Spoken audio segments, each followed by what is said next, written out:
Hello, I'm Rochelle with the Edwards team, and this week we are covering the timeline of a closing day. Ready? Let's go. Closing day is an exciting day full of a plethora of emotions, a lot of times including some confusion. To keep the stress of this day down, we're covering a typical closing. Now, full disclosure, this is the basic foundation of a closing day. If you have any hiccups in your closing, your lawyer will contact you and discuss what's happening. Closing begins with the buyer's lender sending the funds for the mortgage to the buyer's lawyer.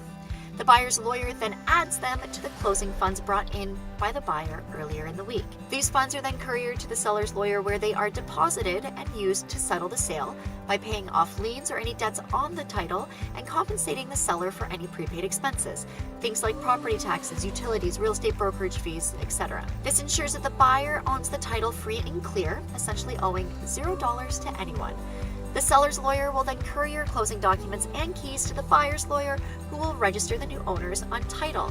This is the moment when the sellers no longer own the home and the buyers can celebrate. The keys are then released to the buyer and are picked up from their lawyer's office, usually in the late afternoon before 5 p.m. For the smoothest day possible, buyers should plan their move to begin late afternoon, which gives the sellers time to move out. This will also allow your lawyer time to do all the things we just covered, and you won't end up paying movers to wait around for the keys to be released. Sellers, make sure you are out by noon and that you leave the home in a clean state.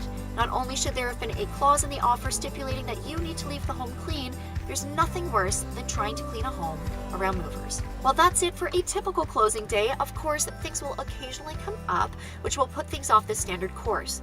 Should that happen, your lawyer will reach out to you and explain the situation. And if that should happen, your next step should be to call your realtor and fill them in. We can't help solve issues we don't know about, and lawyers can't always fill us in due to privacy legislation. Thank you so much for watching. You have endless choices on where you spend your time, and you chose to spend some with us. We truly appreciate it. Before you go, would you please give us a like, leave a comment, share, or take a friend? It's how other people find us and what we are all about. Keeping it genuine, your realtors, the Edwards team of Todd Real Estate.